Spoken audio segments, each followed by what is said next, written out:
Bonsoir mesdames, messieurs, heureux de vous retrouver pour ce nouveau numéro de la Bonne à Carlyle. On parle aujourd'hui de la Côte d'Ivoire et je suis en compagnie de Jean-Yves Esso-Essis, membre du bureau politique du PDC-RDA, inspecteur du parti, président des cadres dynamiques au sein de ce parti, mais aussi président du mouvement de la société civile Alliance. Bonsoir monsieur Esso. Bonsoir Carlyle. Comment vous allez? Bien. Frisqué, ça va. Très bien. Alors, vous êtes à Paris, justement, dans le cadre des activités du mouvement Alliance. C'est ça. Concrètement, de quoi s'agit-il? Alors, Alliance est un mouvement thiamiste de la société civile, qui existe depuis à peine un an. Il a été créé quelques semaines après l'élection du président à la tête du PDCI. C'est un mouvement qui compte actuellement à peu près 12 000 membres. Wow. On a fait assez vite. En une année. Oui, on a à peu près 200 coordonnateurs, un petit peu partout. Et sur la diaspora, je suis venu installer 9 coordonnateurs. Le coordonnateur de l'Île-de-France, qui est Madame Bamon, Agnès Bamon, et avec ses 8 coordonnateurs des différents départements de l'Île-de-France. Voilà, ça s'est passé samedi 26, dans une ambiance festive. On a invité certains responsables du PDCI et certains responsables d'autres mouvements thiamistes qui sont sur la place. C'est quoi la vision, concrètement? Alors, l'idée, c'est d'accompagner le président Thiam. Vous savez, le PDCI est un grand parti, mais il ne se suffit pas à lui-même pour être sûr de remporter l'élection présidentielle, comme on dit à Abidjan, un coup KO. Donc, il y a du travail à faire hors du PDCI. Et l'essence même du mouvement Alliance, c'est d'aller chercher les sympathisants du président Thiam, qui ne sont pas nécessairement des militants du PDCI. Donc nous avons beaucoup de membres de partis comme le RHDP, de partis comme le PPACI, de partis comme le MGC, le GPS, etc.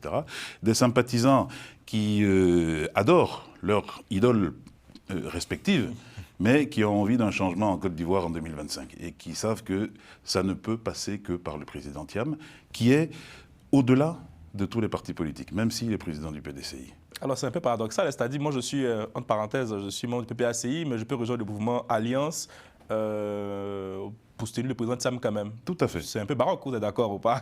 Mais c'est l'essence même. C'est une trahison de mon leader un peu quand même. Pas du tout, c'est l'essence même de ce mouvement Alliance, qui est un mouvement thiamiste, qui n'est pas un mouvement PDCI. On peut vouloir avoir un changement en 2025 sans nécessairement souhaiter que ce soit son leader qui soit porteur de ce changement en 2025. C'est qu'on adhère au parti de celui qu'on aime bien. Non, mais vous savez, chaque leader a une histoire. Le président Gbagbo, que j'apprécie énormément et que j'ai toujours, vénéré, n'est pas en mesure, après seulement 3 ans d'arrivée en Côte d'Ivoire, après avoir vécu tout ce qu'on sait, il est arrivé en 2021, n'est pas en mesure de reprendre, selon nous, reprendre le pouvoir sans qu'il y ait, avec une réconciliation nationale effective. C'est vrai que le PPACI est un grand parti et le PPACI a besoin de se reconstruire avec un certain nombre d'années, un certain nombre d'analyses politiques de 2025 jusqu'à 2030. La même chose pour le GPS. Tous les membres du GPS adorent leur président Guillaume Soro, mais ils savent très bien que c'est compliqué pour que Guillaume Soro soit candidat en 2025. C'est la même chose pour le président Gbagbo qui n'est toujours pas sur la liste électorale. 2025, c'est dans un an. Le chrono a commencé. À partir du 25 octobre, le compte à rebours va commencer. Qui, en Côte d'Ivoire, est capable de conduire un changement sans qu'il y ait un cataclysme et sans qu'il y ait des revanches ou des tensions entre les Ivoiriens? Pour nous, c'est le président Thiam. Et pour certains militants d'autres partis, c'est également le président Thiam, sans renier leur leader politique. Très bien. Et on va parler un peu d'actualité politique en Côte d'Ivoire, si ça ne vous gêne pas. Bien sûr. Surtout avec votre parti politique. On a eu ce week-end la déclaration à la candidature pour la Convention qui va désigner votre candidat pour 2025. Donc l'ancien ministre du Commerce et actuel député Jean-Luc Billon s'est déclaré candidat. Comment vous avez accueilli cette candidature? J'ai bien apprécié votre introduction. Vous n'êtes pas membre du PDCI, mais vous faites attention aux mots. C'est important. C'est important. C'est la grosse erreur des militants du PDCI et puis même des Ivoiriens. Le président Billon, vous dites vous-même, a annoncé sa candidature pour la Convention. Voilà. C'est vrai qu'il a fait une annonce à Dabakala où il a dit qu'il est candidat à la présidentielle. Mais en tant que haut cadre du parti, quelqu'un de très intelligent, il sait très bien que sa déclaration signifie être candidat à la Convention. Voilà. Maintenant, quel est le problème? Il y a certains Ivoiriens, certains militants du parti, pour qui ça pose un problème. Le président Billon, comment dire ça, le ministre Jean-Louis Billon, a déjà annoncé ses velléités de candidature du vivant du président Bédié. Justement, ce n'est pas la première fois. C'est pas la première fois. J'étais moi-même au domicile du président Bédié en 2020, lorsqu'il avait annoncé sa candidature. Et j'ai suivi également son retrait, son revirement, on va dire, de cette annonce quelques mois après. Donc c'est quelqu'un qui a envie de servir la Côte d'Ivoire. Nous avons des textes au PDCI qui lui permettent d'avoir des velléités de candidature à la Convention. Tout repose sur ce qu'on appelle le consensus. Qu'est-ce que c'est un consensus? C'est de ça qu'il s'agit. Dans nos textes, il est dit clairement que, en l'absence de consensus, nous procédons à des primaires pour aller vers la convention d'investiture. On a eu le même problème pour les élections municipales. Voilà, il y a eu beaucoup de dissidents, de candidatures. La Cocody avec la candidature de... Exactement. Qui pour elle... Madame Moignet. C'est ça. Qui pour elle, le PDCI n'avait pas obtenu le consensus. Donc il fallait qu'il y ait des primaires. Je suis passé sur les chaînes de NCI pour expliquer un petit peu ça. Certaines personnes l'ont compris, d'autres un peu moins. Mais tout rentre dans la définition de ce qu'on appelle un consensus. Selon moi, selon moi, le ministre Billon estime, selon lui, qu'il n'y a pas consensus.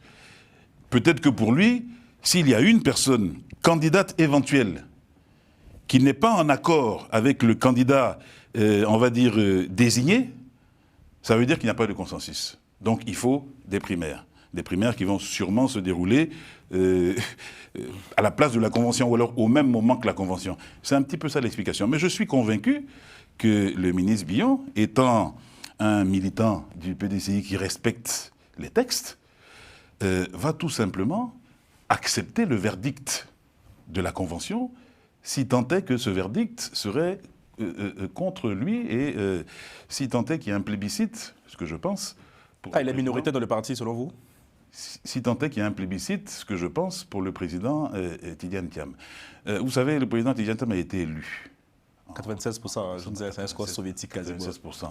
Donc, votre question est une lapalissade. C'est comme si vous me demandez, enfin, c'est comme... Ah, on sait jamais. Hein, c'est comme si vous dites... c'est vous qui êtes à l'intérieur. C'est comme si vous dites, je descends en bas. Non, tous les SGS, tous les votants, tous les délégués, tous les secrétaires généraux de section, tous les présidents des comités de base, tous les délégués, tous les votants, tout le personnel votant pour la Convention a plébiscité le président Thiam. Donc il est bien évident que si jamais il y a une convention, forcément ce président sera encore élu avec un score soviétique.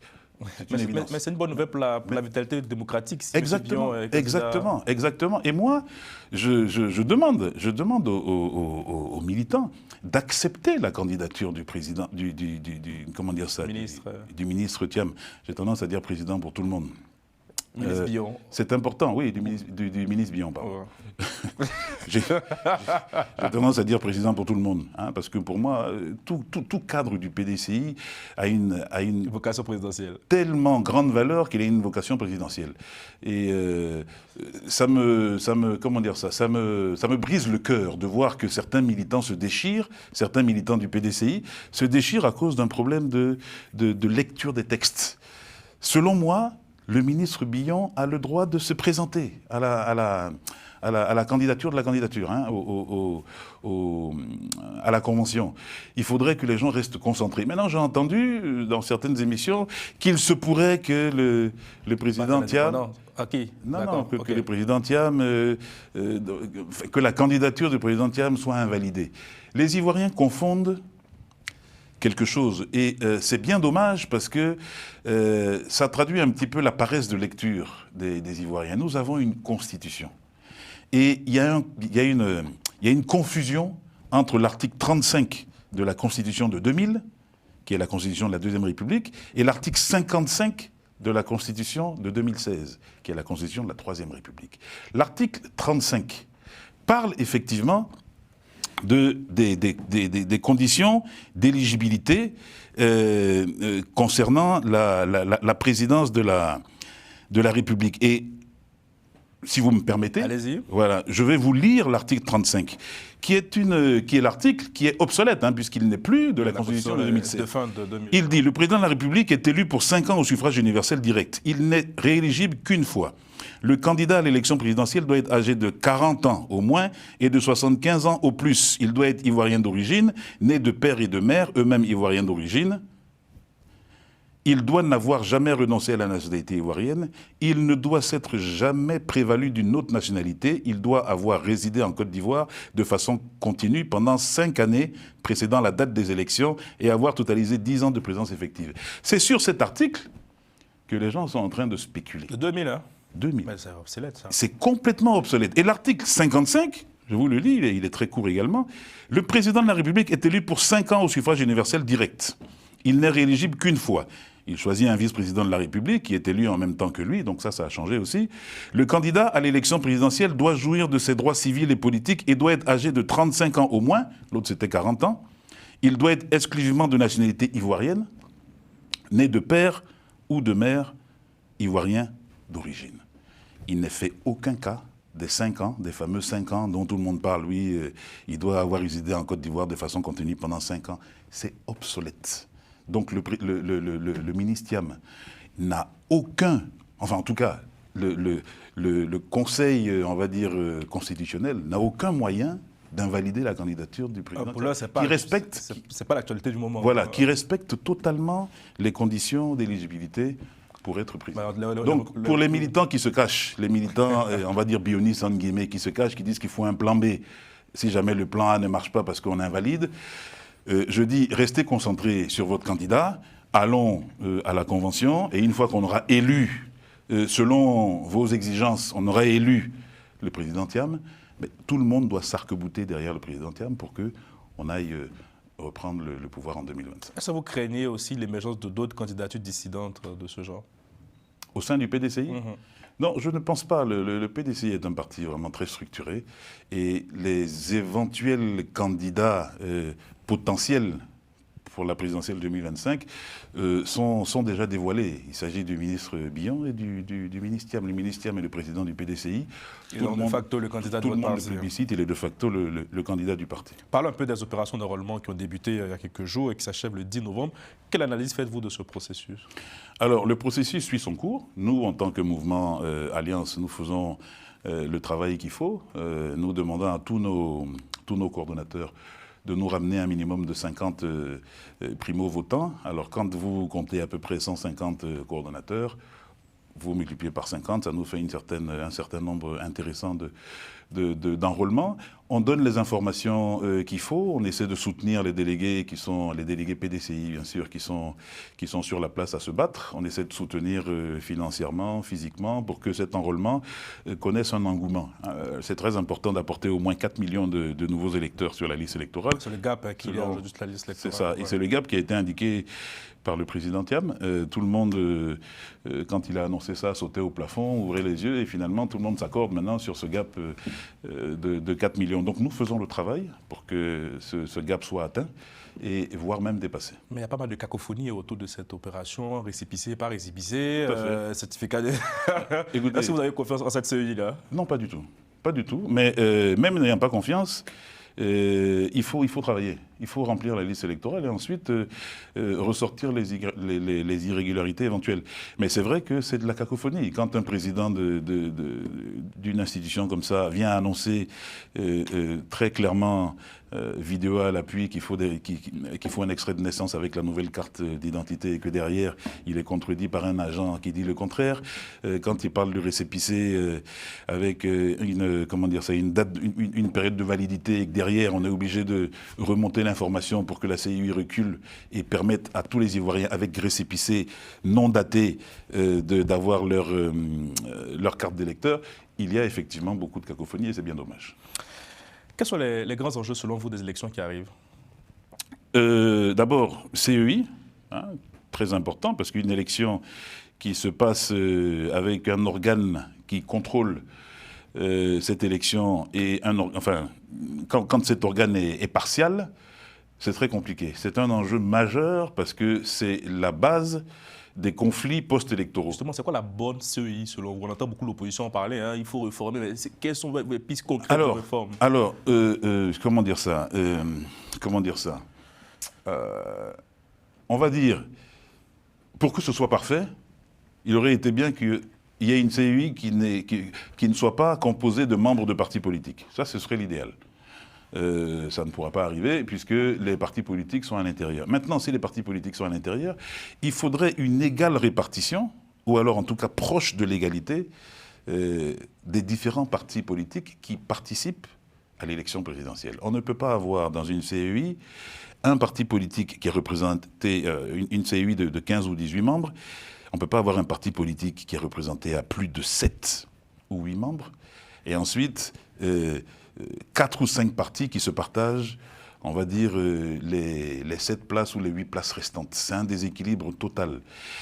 Certaines personnes disent que les décisions se font de façon collégiale et ce n'est pas le nombre de membres des partis qui vont changer quelque chose puisque chacun donne son avis et ça se fait de façon collégiale. Dans ce cas, pour la symbolique de l'institution, mais répartissez équitablement, puisque de toute façon, vous dites que les décisions se font de façon collégiale. Voilà. Donnez 3 membres ou 4 membres du RHDP, donnez 3 membres ou 4 membres du PDCI, la même chose pour le PPACI. Prenez les gros partis qui sont représentés en Côte d'Ivoire, donnez le même nombre de représentants, et les petits partis, faites un représentant par parti, avec 2 ou 3 représentants de la société civile. Voilà, équilibré. Quand on voit qu'au niveau des CEI locales, vous me direz que c'est des votes, oui, mais bon, quel vote? Dans les CEI locales, sur 580 ou 600, il y en a 90% ou 95% qui ont des présidents issus du parti au pouvoir. Bon, ça me laisse dubitatif et pantois. La meilleure réponse, c'est de dépolitiser la CEI pour pouvoir... Exactement. On est encore bien loin de tout ça, j'imagine. Et donc, quelle sera la thématique défendue éventuellement par le candidat Thiam que vous soutenez? Quelle thématique souhaitez-vous qu'il mette en avant en 2025?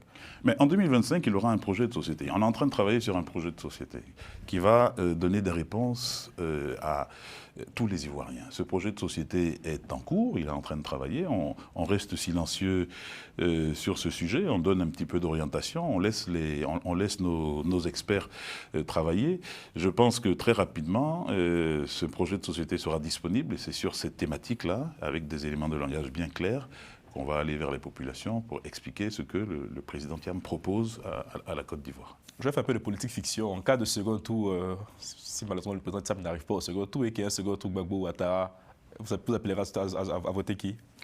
Moi, en général, je ne suis pas dans la fiction. Je ne regarde pas les films. Je travaille justement pour que la réalité soit comme je la souhaite. Et je pense très sincèrement que le président Thiam, si jamais il ne gagne pas directement au premier tour, le minimum sera qu'il sera au... Donc pour vous, il n'y a même pas d'accident de parcours prévu Non, parce que je reste convaincu, moi je suis un chef d'entreprise, je reste convaincu que quand je me donne des targets, je me donne des objectifs, je mets en place tout ce qu'il faut pour les atteindre. Et je mets en place des indicateurs pour suivre l'évolution de mes objectifs et je fais tout pour qu'ils soient atteints.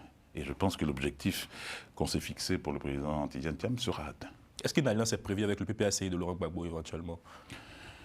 Écoutez, le président Thiam ne s'est pas prononcé sur des alliances éventuelles ou sur des désalliances. Voilà. C'est-à-dire qu'il a été, comme le président Bédié, on s'est basé sur le bureau politique qu'on a eu en novembre 2022, ou en septembre 2022, pardon, à Daoukro. J'y étais présent à ce bureau politique. Le président Bédié a dit que le PDCI analyserait toutes les alliances passées de fond en comble, de manière très scientifique et très, comment dire ça, chirurgicale, c'est le mot que je cherchais, pour pouvoir choisir la meilleure alliance possible pour 2025. Pour l'instant, nous sommes en pleine... Je pense qu'il y a une personne qui risque d'être écartée. Nous sommes en pleine chirurgie. L'ancien Premier ministre Soroguian, puisque dans ses discours, le président Tsam met en avant ceux qui, je cite, revendiquaient l'utilisation des armes pour arriver au pouvoir. Je pense qu'il fait référence au président du GPS, n'est-ce pas? Je ne prêterai pas d'indication par rapport à ça. Je pense que le président Thiam lui-même n'a pas... Qui fait référence à ce qu'on en parlera. Le président Thiam dit qu'il ne veut pas de violence dans sa politique. Voilà. Donc, les non-violences sont les bienvenus. Ces mots sont assez clairs. Ils nous ont dit que pour arriver au pouvoir, il faut prendre la Kalachnikov. On sait qui a pris la Kalachnikov en Côte d'Ivoire. Donc, vous savez qui a pris la Kalachnikov? Du coup, il fait référence à qui a le père de la rébellion, qui a déclenché la rébellion. Vous allez me l'informer. Vous allez informer les Ivoiriens. Ah bah non, je vous demande aussi. Parlons d'actualité internationale rapidement. Comment jugez-vous les relations actuelles de la Côte d'Ivoire avec les États de l'AES, l'Alliance des États du Sahel? Tout à fait. Quand vous dites la Côte d'Ivoire, l'État ivoirien. L'État ivoirien a été clair dès le départ. Ils sont contre... Ce sont nos voisins. Voilà, ce sont nos voisins. Ils ont clairement affiché leur antipathie avec les dirigeants de l'AES. Bon, nous on observe, on regarde. Avec le vent de panafricanisme qui commence à monter, on a beaucoup de jeunes Africains qui sont fiers de ce qui se passe dans ces pays-là. Moi, la seule chose qui m'embête un petit peu, c'est que ces gens soient passés par des coups d'État. Moi, je ne souhaite pas qu'il y ait des coups d'État dans nos pays. Maintenant, si c'est le seul moyen et c'est le seul chemin qui nous amène vers la vraie liberté, bon, moi je dis pourquoi pas. Moi je ne le souhaite pas pour mon pays en tout cas. Et je regarde vraiment, en tant qu'Ivoirien, je regarde de très près ce qui se passe dans ces pays-là. Mais pour répondre à votre question, le gouvernement, enfin l'État ivoirien a montré en tout cas son antipathie pour ces pays-là. On avait une photo du président Thiam avec le Premier ministre Ousmane Sonko. C'est un modèle pour vous, Ousmane Sonko? Pour moi, non. Pas particulièrement. Mais c'est deux mondes différents. Hein. C'est ça. C'est plutôt la démocratie à la sénégalaise qui est un modèle pour la Côte d'Ivoire. Ils ont réussi à, on va dire, passer un cap, faire du changement dans les urnes, sans passer par les armes. C'est le seul pays de la sous-région qui peut tendre vers la souveraineté, on va dire entre guillemets, c'est vraiment entre guillemets, en passant par les urnes. Et on souhaite, en Côte d'Ivoire en tout cas, procéder de la même façon. Que par les urnes, on puisse avoir un gros changement. Très bien. On va terminer cette émission avec un petit jeu, comme je vous annonçais en off tout à l'heure. On va passer des images et vous me décrirez en un mot les personnages que vous verrez. Et les images, je les regarde... Là, à l'écran. Et voilà, c'est le président Félix Houphouët-Boigny en un mot. Père de la nation. Père de la nation. Le président Henri Konan Bédié. Mon père spirituel, stratège politique. Stratège politique. C'était le sphinx de Daoko aussi. Hein. Tout à fait. Le président Laurent Gbagbo. Icône africaine. Le président Alassane Ouattara. Simodo, le député Simodo avait dit une ambition déçue. Je ne sais pas. Non, moi je dirais fermeté, rigueur et un petit peu de cynisme. Ok. Un petit peu de cynisme politique qui me déplaît. Mais en tout cas, rigueur et fermeté, qui me plaisent. Robert Guéhi. Déception, ambition démesurée, et quel dommage, paix à son âme. Merci beaucoup Jean-Yves Esso, ici, membre du bureau politique, inspecteur du PDC-RDA, président des cadres dynamiques du parti et président du mouvement Thiamiste de la société civile Alliance. Merci, bon retour. Merci à vous. Merci beaucoup. Merci à vous, chers téléspectateurs. Merci à Romain Clicquot de Mec à la réalisation. Portez-vous bien et à demain.